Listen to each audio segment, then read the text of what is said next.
So I'm so happy to be talking about my favorite topic, mental health, with you. And Likewise. Tell me about modern health. Like, what makes it distinctive? Yes, well, so first the basics on what we do. We provide mental health services through employers to just about 2 million employees and their family members globally around the world.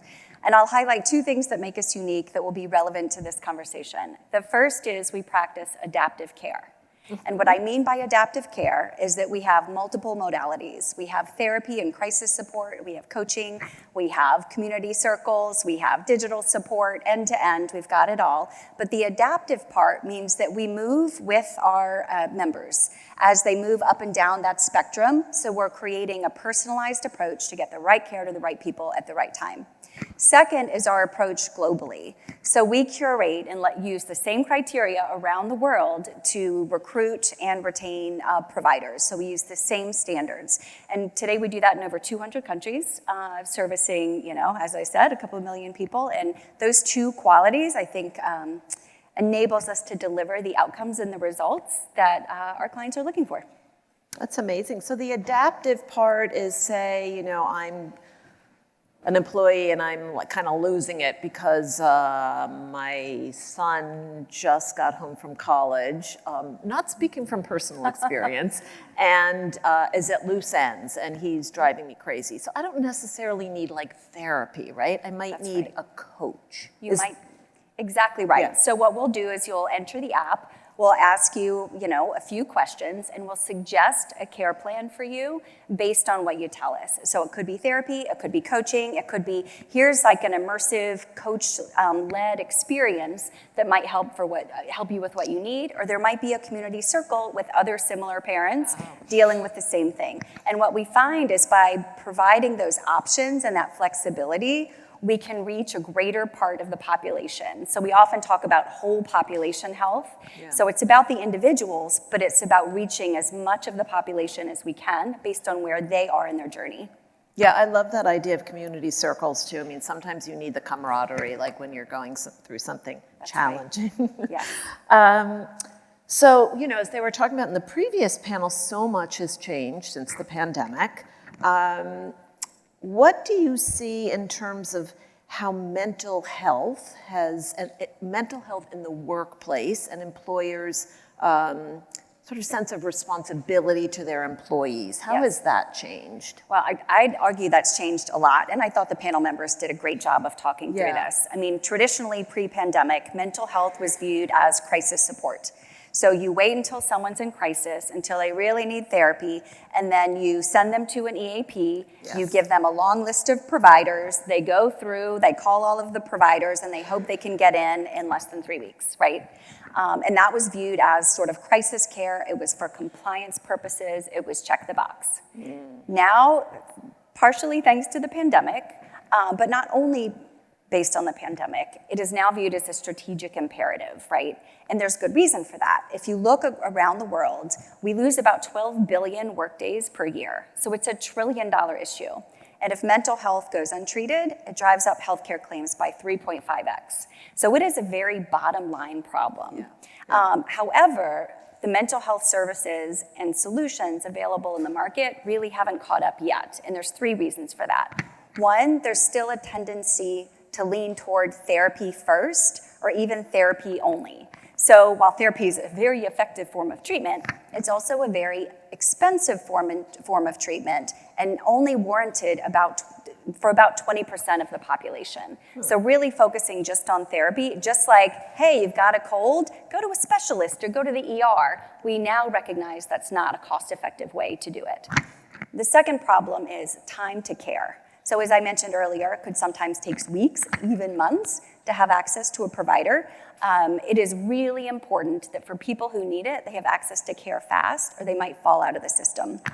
So we've worked really hard to achieve average access to care of less than 24 hours. That's really, really important. Yeah. I'd say the third problem with solutions today is that they don't focus on preventative, right? So you focus on therapy, you focus on crisis, but you're not stopping people from moving toward that end of the spectrum. You're not helping them right when they become stressed or when they're trying to maintain their mental health, right? So that's what comes back to whole population health. You want to help regardless of where they are in the spectrum, so you avoid people from ever needing that crisis support or that clinical support in the first place. So that's where I'd say the industry has room to grow, and we and many others are trying to move in that direction. I feel like we're, a decade, maybe even more behind the trend in physical health to move in that direction. It's such a good point. It's interesting as you're talking, though, so people are using an app, right, to find their caregiver. As a clinician, one of the things that was just drilled into me is the alliance you have with your patient, and that alliance, if I just hit my mic, sorry. If that alliance is strong, that's going to predict a good outcome much more than whether you're doing CBT or DBT or, psychoanalysis. Are you really bonded with your patient, and vice versa? So how does that work when you have an app, when this is sort of a big program with tons of providers? How do you ensure that someone's being hooked up with someone that they're going to have a really good alliance with? Yeah, it's a really important question, and we call that therapeutic alliance, and it is becoming more prevalent in conversations with providers and with professionals in the industry across the board. We did a study back in 2022. It was the first global study of therapeutic alliance, and we found that there was 90% of members reported a strong therapeutic alliance around the world. Incredibly important because, to your point, that leads to improved outcomes, it leads to more consistency, it leads to returning to care by members, so incredibly important. It is probably the best proxy for quality of care that we can come up with. Part of the way we measure that ongoing is we ask for ratings after every session with a therapist or a coach. Our average rating is 4.9, right? That's something you want to look for. Do individuals feel like they're connecting with that caregiver? Now, what was interesting about our study is we asked about therapists and we asked about coaching, and the scores were similar. So that further validates the fact that multiple modalities can be an effective way of treating certain conditions in a way that can drive down costs, which has gotten really important lately per the conversation with the last panel, and probably the conversations all of you are having with your leadership and your CFOs down the hall. Yeah, I think this adaptive approach is interesting because sometimes people are confused, right, about mental health, about what they need. Everyone just says, well, I need a therapist, but that's not always the case. As you were talking, sometimes you need a coach, sometimes you need group support, sometimes you need a psychiatrist, right? You need all these different things, but I think it's very confusing to just lay people what they need and when. So right, and they may move around on the spectrum. Somebody who needs clinical support in year 1, they may be looking to maintain in year 2, and they want to stay away from clinical support. So how do we enable them? How do we empower them? How do we nurture those practices and those, those efforts? Yeah, it's interesting because they were talking about this in the previous panel, the young people who, especially went through the pandemic, they became very assertive about what they needed mental health-wise. I mean, when I was a youngster and starting out in my jobs, I don't think I would have dared say I need a mental health day because they would have thought I was like crazy. And now it's like considered self-care and, sticking up for yourself. So besides mental health days, what is it that the younger generation is expecting from their employer beyond just, getting therapy or mental health? Yeah. Like, what else are they expecting? Yeah, it's interesting, and for the record, and don't take this the wrong way, I don't think either one of us is qualified to really speak for millennials, but I will speak to the research about millennials, right? We know of them. We know of them. We are not them. We are not them. So, in my opinion, and the panel covered some of this, I think millennials have been a great gift to the workforce because they will freely, openly talk about mental health, and that has benefited all generations in the workforce in encouraging eliminating the stigma and supporting broader mental health. So hooray for millennials. there's a good reason for that. 60% of millennials report that they have not fully recovered their mental health since the pandemic, right? And another beautiful thing about millennials is they don't just want or think about mental health, they expect their employer to provide it. It is an expectation. And many of them say they will consider leaving their employer if they don't get it. Like, that's a big deal, right? And so and they will also engage in it when it's there. So more than half of millennials claim to have, or have reported that they've gone to therapy, and 1 in 4 claims that they will go to therapy for the rest of their life. So there's a lot of positive, right, from that millennial point of view coming into the workforce that us older generations can benefit from. However, there's a price tag associated with that. Therapy is very expensive, and do employers feel accountable for funding therapy for the entire workforce when it's clinically warranted for about 20% of the population? That's where we get back to adaptive care. If you can help guide those who are seeking mental health into an effective form of support or treatment that is relevant to where they are in their journey, you have a better chance of being successful while also better managing your costs. That's a big deal. One just interesting stat, we have, I won't go into the program, but there's a program called Pathways, which basically pairs up some coaching with some digital content, and it's kind of like a mini program. It's for things like new parents or for new managers to kind of help you through that process. 80% of the members who engaged in Pathways were not engaging in any of the other modalities. So it's a way to capture a whole different part of the population by providing a complementary solution. And for those, like in Gen X, who did not speak of therapy when we were younger, it's a way to say, oh, I'm taking a course about becoming a new manager, and I don't have to say mental health or therapy, right? So it's a way to ease some of the older generations into mental health support and getting them through the stigma. So I mean, kudos to millennials, I'm a fan. Right.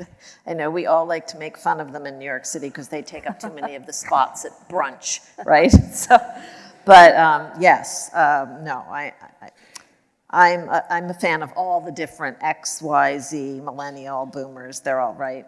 All people are welcome. Yes. You know, you mentioned this idea of, you know, it sounds a little tacky, but ROI, right? And one of the things I see in my practice is that sometimes people will come to me because they are referred by a doctor, and they say, I'm just, you know, having chronic back pain, or, you know, chronic headaches, or chronic, you know, fibromyalgia or something, and their doctor will send them, like, maybe you need to talk to someone because actually, in some cases, there's nothing that they can't identify anything completely wrong, or they say, well, you might be having headaches, but they might be caused by stress, right? Or they might be, or yes, you do have fibromyalgia, but it's being exacerbated by the stress in your life. So I think that's really important. And you know what? I have seen people just do better when they have mental health support physically. Like, their physical health really does improve. And they're also not going to the doctor complaining about headaches as much because they have a better understanding of it, you know, through talking it out. So what kind of, you know, what is your sales pitch for spending a lot of money on therapy, right? You're saying it's quite expensive, but is it advantageous over the long run to the bottom line of a company? Yeah. So it's so funny, there's very different conversations, and I bet all of you have had many of these around ROI, right? And there's I'd say the hard dollar costs. You can call them green dollars or hard dollars. Those primarily come from reductions in healthcare claims, from mental health care, as well as all of the comorbidities that you just went through and more, right? Those you can actually quantify and track, and you can clinically do it using actuarially sound principles. We did it, right, with ours, as have every provider pretty much out there. And what we demonstrated, just for those hard dollars, there's a 2.39 return for every dollar spent, net of the spend, on mental health services with Modern Health. And like I said, every provider has a different number using a different methodology. They're all pretty big. Those are the hard dollar costs. Something I will share that was interesting about what we learned is that the majority of the cost savings came not from the high acuity members, those who needed like crisis support, significant therapy. It came from the middle 60% of the population. So you didn't save as much per member, but overall, because it's such a big group, you saved more across the population. 60% of the savings came from that bigger group, and 40% of the savings came from that high acuity group. So the ROI is significant across the board, but if you're leaving out that medium acuity member, you're leaving out the majority of the savings, the hard dollar savings. And then you get into what we call, some people call it squishy, I call it softer savings that we know is real, it's harder to quantify. I'll tell you, I'm an actuary by background. I can come up with ROIs that are generally actuarially sound, that are bigger than the value of your company, right? So there's a lot that you can do with these numbers, and those sales pitches are usually not terribly effective, and the kind of feedback you get is, can you actually attribute that to mental health services? And you, not really, and isn't that a little squishy? Well, probably. However, when you're talking about productivity, you're talking about turnover, you're talking about reduced leaves of absence, you're talking about the impact on culture. You may not be able to put a hard dollar number on it, but we all know, even CFOs know, those impacts are very, very real. So we tend, and we'll put numbers by them, and probably just like you, we're like, they're a little squishy, but they're demonstrative of the value, and we know they're real, right? So there's kind of like the hard dollar, the soft dollar, the healthcare claims, and then there's all the, the intangible things, and that's really what we're focused on. Most of the organizations we work with, they really like having that hard dollar number to take to finance and to create a business case, but they're almost doing it more for what's on the right side. The impact on culture, it's the right thing to do. The impact on retention, making sure your employees are showing up to work in a positive, productive way. So right, yeah. It was like you were saying that some people are like, well, how are your mental health benefits? Like, and during the interview process, and that really will, skew how they feel about taking a job at a company. Like, right. How do you value this part of my being? So I think that says a lot about the company culture when you answer that question. Yeah, it does say. Thank you. That's exactly it. It says a lot about the culture and how much you care about your employees holistically. Yes. Something you had mentioned before was the global delivery, which I imagine many of you in this room are part of a company that has global reach. How does that work with reaching such a disparate population culturally, geographically? How does Modern Health address that? Yeah, so, I had, years ago, I worked with an exceptionally talented head of benefits for a very large organization.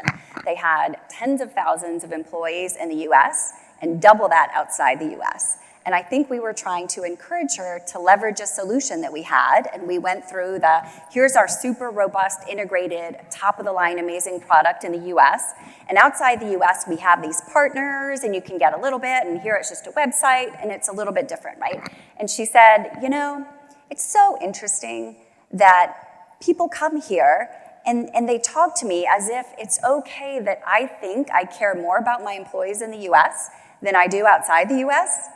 And I think that was like a gentle way of telling us she was not hiring us. But that comment has literally stuck with me for 15 years. And part of what I love about Modern is that we really tried to address that. And you can't in all areas because of regulatory environments or because of public programs, et cetera. But in mental health, you can go further. So part of what we do is we have the same criteria for providers. It is our own proprietary network all around the world with the same quality of care and the same criteria, right? That's really hard to do. So we're really, really proud of that. And it's a consistent experience. The providers are, of course, all local, and we can provide services over 200 countries, over 80 languages. The app is translated. All of the content is translated into 27 languages. So we're making it more culturally relevant. We're making it consistent. Our reporting is uniform and global. Those are the kind of things I think that are really important when you're thinking about global quality of care. And I have her voice chirping in my ear about that for going on 15 years, and she keeps me focused. Yeah, that's really extraordinary. And one thing this is another pandemic-related question in terms of, are your providers seeing people in person? Are they seeing them over some Zoom-like platform? How does that work? So the vast majority are actually via Zoom and virtual, and that is preferred by the vast majority of patients. Yes. Yep. However, there are in-person capabilities available. And if you need a specific kind of provider in a specific location, we have a concierge service that can help you find it because they may not be as readily available. But yeah, it's pretty amazing. Something as high touch as therapy, generally people are very comfortable doing that virtually now. Yep, I have to say after the pandemic, pre-pandemic, I saw everybody in person. I mean, occasionally I do a phone session. Maybe half of my people are back in person, and the rest are like, I'm good. I like the Zoom. And, we're all adjusting. Yeah, there's no traffic.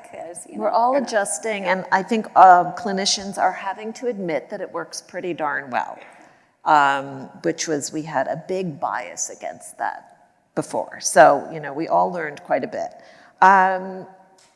So, crystal ball. Yeah. What's ahead? I have to, of course, ask about AI. Yeah. Is that part of the future of mental health in the workplace? I think AI is the part of the future in all parts of the workplace. Yes. So I'd say if I think about the future, there's a few themes I would think about specific to mental health in the workplace, and AI is one of them. I think we're far away from standalone AI therapy. There's a lot of risk there. However, AI can already help with matching, right? Instead of just a list of 200 phone numbers, we can ask a few questions, we can leverage AI, and we can have a better connectivity rate between the therapist and the member and try to increase that therapeutic alliance by doing a really smart match. We acquired a company last year, just making it easier for clinicians. You might appreciate that. If you have AI writing up all of your notes and summaries and picking things up, the clinician can really focus on the conversation. So there's already some good things happening with AI, and we expect that to continue. A few other themes, I think, if I had a crystal ball, and I've been dying to get one. You can probably find one in New York City somewhere. AI can probably tell, ChatGPT will tell me where to get one. Yeah. I'd say the global aspect. So global consistency is becoming increasingly important. I would say adaptive care, we're seeing more and more, and I mean, to be honest, a lot of this is driven by cost, more and more momentum around finding the right care at the right time and moving people across to create that personalized experience. I'd say the fourth is, and the last panel did a great job talking about this, is that integration with the rest of culture, right? Actually, I'll share this, Lesley, if it's okay. She was talking earlier about her patients, and she said, a lot of what we talk about is work, right? Yes. Corporate America is literally driving people to therapy. So how do we make mental health not just a program or bringing in, modern health? Is how does it feel to come to work? How are we treating each other? Do I feel safe? Do I feel secure? Do I have psychological safety? I mean, you've heard a lot about that today, but it really makes a big difference. And so having that connectivity with the mental health programs, I think will be really important. And then the last one I'd say also came up. I mean, I always think about is Monday the day I think about my financial health, and Tuesday I'm gonna work out, and Wednesday I'm gonna work on my relationships, right? And you segment the different pieces. That's what we do in benefits. It's like your physical health is here and your mental health is here. And that's obviously, I'm Captain Obvious, that's not how we live, right? We live across all of them every single day. So the more programs are interconnected and the more we can connect those having stress about financial crises to help them get a coach to deal with it. Though, and look across those different dimensions. I think a lot of leading organizations are doing that already. I recognize that, but I think that should and will only increase. And in that way, we can get to that really personalized, effective, drive the outcomes, manage the costs, and get to a better place. Yeah, no, that's really impressive. I think some of the things my patients tell me about work, and it's usually like I'm out of the loop, or my manager doesn't understand me, or what's the other one? I can't rise quickly enough. There's sort of standard tropes like that. What I love about modern health, the way you're talking, is the you're trying to make things frictionless. Frictionless, That's absolutely. my new word that I've learned, is making things frictionless, which just makes them much more accessible. That's right. Frictionless is a great word for chief people officers across the board. Yes. Yeah. Well, thank you so much. This was so Thank you. fascinating to me. Thank all of you. Yeah. I appreciate it. Thank you.